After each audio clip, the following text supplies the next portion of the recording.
வீடுகளில் இந்த மழைநீரானது புகுந்திருக்கு. நாம் வந்து இப்போ தற்பொழுது அந்த சிறு பிள்ளைகளுடைய இந்த புத்தகங்கள் மற்றும் சான்றிதழ்கள் கூட வந்து அவை அனைத்தும் வந்து இந்த வெள்ள நீரில் வந்து மூழ்கிவிட்டது. நாம் கேட்கலாம், இங்கே என்ன மாதிரியான சிரமத்துக்கு ஆளாயிருக்கீங்க? உங்களுக்கு இப்போ சாப்பாடு எதுவும் கிடைச்சிச்சா?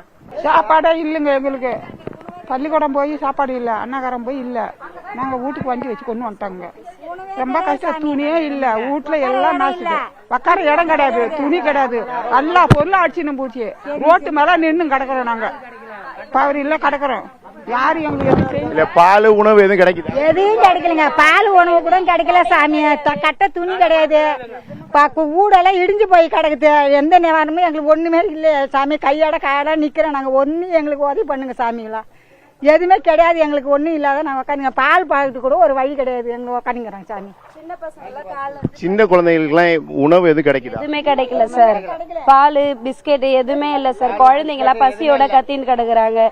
தண்ணி ஃபுல்லா வீடு ஃபுல்லா வந்துச்சு சார். எங்களுக்கு கூட அரிசி பருப்பு எதுவுமே கிடையாது சார்.